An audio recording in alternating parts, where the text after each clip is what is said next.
Rail हम भारतीयों के लिए सिर्फ एक यात्रा का साधन नहीं है सम्मानीय अध्यक्ष महोदय, वो हम सब के लिए यादों से जुड़ी है, हम सब के ज़रूरतों का हिस्सा है और भारतीय रेल हम सब का जीवन का अविभाज्य अंग है।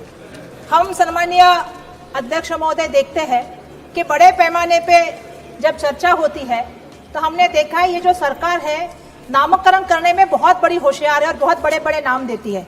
इस बजट को भी रिकॉर्ड बजट का नाम देने का जो है रेल मंत्रालय का काम इस सरकार ने किया है।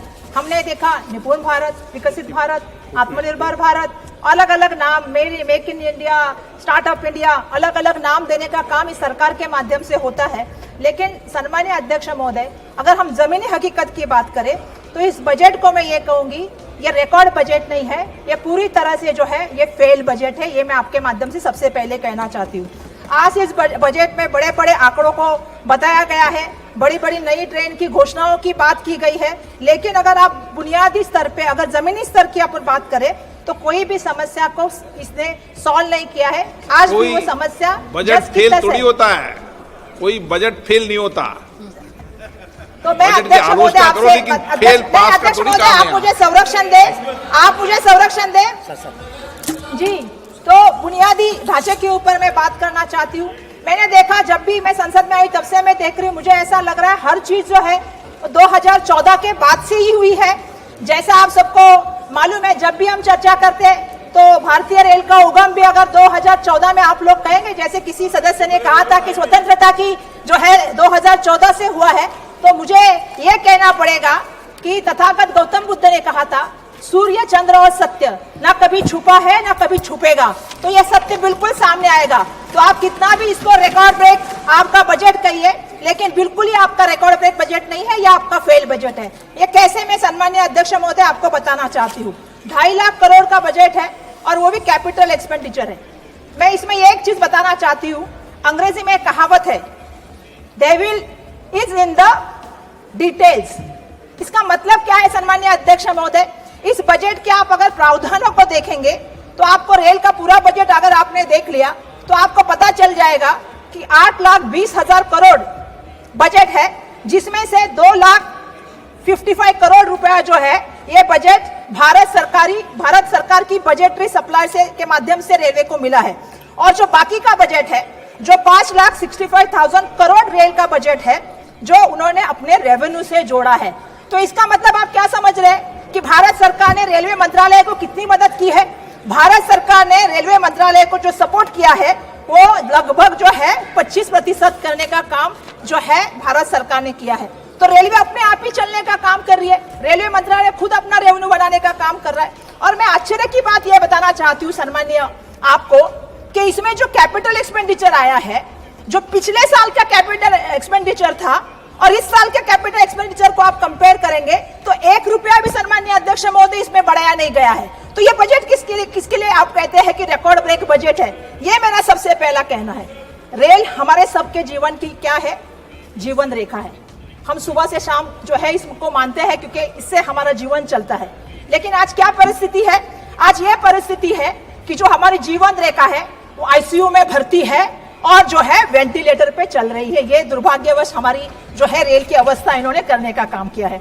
अगर अध्यक्ष महोदय मैं आपको बताऊं, ऑपरेटिंग रेशो अगर आप देखेंगे तो 98.43% है, इस तक पहुंच गया है। तो आपको मैं इसका मतलब बताना चाहती हूँ, इसका मतलब है कि रेलवे जितना पैसा कमाती है उतना पैसा वो खर्च करने का काम करती है। यहाँ पे मुझे आपको एक कहना पड़ेगा, एक मैं कहानी बताना चाहूंगी। एक इंसान पूरा महीना काम करता है, पूरा महीना काम करने के बाद सैलरी लाता है, सैलरी को जो है पूरा खर्च कर देता है और अपने ईएमआई भरने के लिए उधार लेता है और फिर जोर से कहता है कि मैं आत्मनिर्भर हूं। वैसी ही अवस्था इस रेलवे की हुई है। सम्मानीय अध्यक्ष महोदय मैं यहां से बताना चाहती हूँ। सम्मानीय अध्यक्ष महोदय, मेरा दूसरा जो मुद्दा है वो है रेलवे की वित्तीय सेहत के बारे में। अब इनकी सेहत की भी हमें चिंता करने की बहुत सारी जरूरत है। अगर सम्मानीय अध्यक्ष महोदय आप आज इनकी वित्तीय सेहत देखें तो आपको पता चल जाएगा 2022 और 2023 में रुपए जो है 4,300 करोड़ मतलब 4,300 करोड़ का जो है इन्होंने लक्ष्य रखा था, लेकिन इनको मिले कितने रुपए? 3,400 करोड़ रुपए। मतलब 900 करोड़ का इनका नुकसान हुआ। 2023 और 2024 की बात करें तो इनका बजट था 3000 करोड़, इनको मिले कितने? 2943 करोड़ रुपए इनको मिले। इसका मतलब इनका नुकसान 57 करोड़ का हुआ। 2024 और 2025 की बात करें तो इनका जो था वो बजट का लक्ष्य था 3000 करोड़।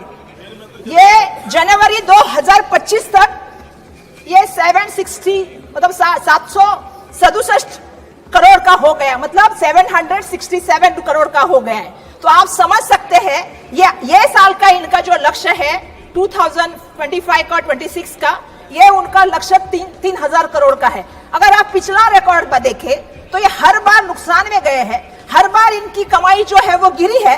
तो मेरा इनसे ये सवाल है कि ये चमत्कार कहां से होने वाला है? ये अचानक ऐसी कौन सी जादू चलने वाली है कि इनके बजट में जो है ये पैसा जो इन्होंने लक्ष्य रखा है ये पाने वाले हैं? क्या ये रेल मंत्रालय खुद कमाने वाला है या ये रील के माध्यम से होने वाला है? हम रील के रील देखते सम्माननीय अध्यक्ष महोदय रेलवे डिपार्टमेंट की। अब मैं इनकी जरा रेलवे की कमाई के हाल भी आपको बताना चाहती हूँ। सम्माननीय अध्यक्ष महोदय, रेलवे की जो कमाई है 2025 और 2026 में कुल अनुमानित राजस्व रुपए 3041.31 करोड़ की है।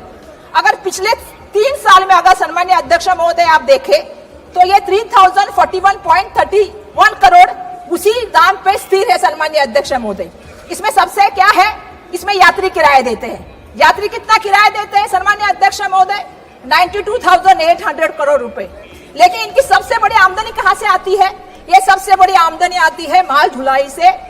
1,88,000 रुपए करोड़ जो इनको मिलता है वो माल ढुलाई से मिलता है। और ये खुद रेलवे भी एक्सेप्ट करता है, अगर इनका इनकम का कोई सोर्स है और इनका बिजनेस अगर किसी चीज से चलता है तो माल ढुलाई से चलता है। लेकिन इसमें भी मैं कुछ बताना चाहती हूँ, क्योंकि इसमें भी जमीनी हकीकत अध्यक्ष महोदय कुछ अलग है। जमीनी हकीकत ये है, अगर आप देखेंगे तो रेलवे का जो फ्रंट ट्रैफिक का जो 1951 अगर आप देखेंगे तो 85% का था। 1991 में 85 से वो 60% तक आ गया। 2022 में वो 60% से 27% पे आ गया। मतलब अगर आप देखोगे तो आज माल ढुलाई की भी जो है उन्होंने पूरा मुंह मोड़ लिया है रेलवे से। वो भी सोच रहे हैं कि सड़क का परिवहन अच्छा है, जल का परिवहन अच्छा है, लेकिन रेलवे का परिवहन अच्छा नहीं है। तो आज आप समझ सकते हो इन्होंने एक नेशनल प्लान बनाया है सरकार ने, और नेशनल प्लान में जो नेशनल रेलवे का इनका प्लान है 2030 का, इसका इन्होंने लक्ष्य रखा है। और लक्ष्य क्या रखा है? 45% इसको बढ़ाना है।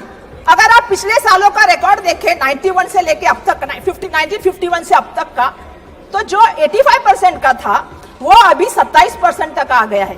अब ये बात कर रहे हैं कि 2030 में हमें 45% जाना है। तो मेरा ये कहना है कि आप कैसे कर सकते हो, इसके बारे में भी मुझे आपसे पूछना है। आज मैं रेलवे मंत्री को इस माध्यम से प्रश्न पूछना चाहती हूँ। मैंने तो रेलवे का हाल देखा। रेलवे का हाल तो आजकल ऐसा चल रहा है कि हम देख रहे हैं कि वह अकेली दौड़ रही है फिर भी दूसरे नंबर पे चल रही है। तो यह परिस्थिति की रेलवे की लाने का काम केंद्र सरकार ने किया है, ये मुझे यहां से कहना पड़ेगा। पिछले 11 सालों में मैंने एक देखा है, पिछले 11 साल का मेरा अनुभव ये रहा है कि सरकारी कंपनियां को घाटे में दिखाओ, घाटे में दिखा के आहिस्ता आहिस्ता बंद करो और आहिस्ता आहिस्ता अपने मित्रों के हाथों में दो। ये मित्रों की सरकार जो बन के आई है उसके मामले में मुझे ये भी कहना है कि अगर कैग का रिपोर्ट आप देखोगे तो आपको पता चल जाएगा अध्यक्ष महोदय कि कैग ने क्या कहा है। रेलवे ने जो है 2,604 करोड़ का घाटा झेला है। 2,604 करोड़ का घाटा, ये आपको समझना पड़ेगा, क्योंकि आहिस्ता आहिस्ता घाटा करके, और मैं बताना चाहती हूँ 3,200 करोड़ के कर्ज के प्रति जो है इन्होंने ब्याज दिया है, अतिरिक्त ब्याज। वो ब्याज कितना है अतिरिक्त सम्माननीय अध्यक्ष महोदय? वो ब्याज दिया है 834.72 करोड़। तो मेरा सवाल ये है कि ये आहिस्ता आहिस्ता घटा रहे हैं, अतिरिक्त ब्याज दे रहे हैं, तो क्या सरकार सोच रही है कि इसको प्राइवेट सेक्टर में बना दिया जाए? देखिए, हमारा अनुभव ऐसा रहा है कि BSNL खत्म हो गई, MTNL खत्म हो गई, एयर इंडिया खत्म हो गई, एयरपोर्ट खत्म हो गए, पोर्ट खत्म हो गए, आहिस्ता आहिस्ता करके सब मित्रों को गए। आने वाले दिनों में रेलवे भी जो है वो मित्रों को जाएगी क्या? और इसको हम ये भी कह सकते हैं कि ये निजी हाथों में बेची जाएगी क्या? ये भी तो एक बड़ा षड्यंत्र इस माध्यम से नहीं है ना? ये मैं यहाँ पे अध्यक्ष महोदय आपके माध्यम से पूछना चाहती हूँ। अध्यक्ष महोदय, मैं कहना चाहती हूँ, ट्रेन हमारे लिए सिर्फ एक धातु नहीं है, ट्रेन हमारा दिल है, तेल हमारी धड़कन है और ट्रेन हमारी जान है, रेल हमारी जान है। आज अगर हम बात करें, एक गांव से मजदूर दूसरे गांव में अपने परिजनों को छोड़ के जाता है ट्रेन के माध्यम से अपने पेट पालने के लिए। अगर छात्रों की बात करें, एक छात्र अपना गांव छोड़ के पढ़ने के लिए जाता है। अगर हम बात करें यात्रियों की, तो मैं बताना चाहती हूँ कि लोग आज त्योहार में अपने घर परिवार से मिलने के लिए ट्रेन का इस्तेमाल करते हैं। कुंभ की बात करें तो महाकुंभ में आपको मालूम है कि करोड़ों लोगों ने ट्रेन से जो है प्रयागराज पहुंचने की कोशिश की है। तो मैं ये कहना चाहती हूँ, जब हम ट्रेन के साथ इतने जुड़े हुए हैं, लेकिन आज ट्रेन की परिस्थितियां क्या है सन्मान्य अध्यक्ष महोदय? आज लोगों को जो डब्बा होता है, जो यात्री डब्बा होता है, जनरल डब्बा होता है, उसमें जो है जानवरों की तरह घुस के जो है खड़ा होने पे मजबूर किया जाता है। ये सबसे बड़ी सन्मान्य अध्यक्ष महोदय, ये बहुत गलत बात हो रही है। हम देखते हैं एसी कोच में कभी कभी क्या होता है, हम एसी कोच में हम गाड़ी में जा रहे थे, हमने देखा ऊपर से पानी टपकता है, पीने के लिए पानी नहीं मिलेगा, पर एसी कोच में जो है ऊपर से पानी टपकता मिलेगा। 12-12 घंटे आपको ट्रेन के लिए इंतजार करना है, बैठने की व्यवस्था नहीं है, खाने की व्यवस्था नहीं है, पीने की व्यवस्था नहीं है। सन्मान्य अध्यक्ष महोदय, प्लेटफॉर्म पे क्या है? प्लेटफॉर्म पे गंदगी के बड़े से बड़े जो है अंबार खड़े हैं। सुरक्षा की बात हम क्या करें? सुबह हमारी लड़कियां ट्रेन में गई थी 7 बजे, उसके ऊपर बलात्कार हुआ, तो सुरक्षा की व्यवस्था क्या है? सन्मान्य अध्यक्ष महोदय, मैं एक बात पूछना चाहती हूँ, जहां भीड़ भाड़ के स्टेशन होते और जहां भगदड़ मच के मौत होती है, दिल्ली की घटना को आप देख लीजिए अध्यक्ष महोदय, दिल्ली की घटना को हम देखते हैं, भीड़ भाड़ हो गई, लेकिन रेलवे प्रशासन के अधिकारी बचाव यंत्रणा का काम छोड़ के, बचाव कार्य छोड़ के सरकार को बचाने में जुड़े हुए थे। हमारी बात पत्रकारों तक नहीं जानी चाहिए, हमको उसको नकारना है, हमको इसको बोलना नहीं है, हमको इसको छुपाना है। यह बचाव कार्य रेलवे के प्रशासन के माध्यम से चालू था। आनन फानन में रात को मुआवजा दिया गया, जिनकी मौत हुई, जो घायल हुए, जो आहत हुई, उसका कोई भी जो है सन्मान्य अध्यक्ष महोदय बात लोगों के सामने नहीं आई। हमने अयोध्या स्टेशन में देखा, हमने प्रयागराज स्टेशन में देखा, ये क्या चल रहा है? ये सब क्या चल रहा है? ये मैं आपके माध्यम से पूछना चाहती हूँ सन्मान्य अध्यक्ष महोदय। जब वक्त आता है तो खुद की पाक तपतपाते हैं, जो वक्त आता है तो रील बना के डालते हैं, और जब ऐसा समय आता है तो चुप्पी क्यों साधते हैं? ये भी मेरा इनके माध्यम से सवाल है कि इनको इस पे भी बोलना पड़ेगा सन्मान्य अध्यक्ष महोदय।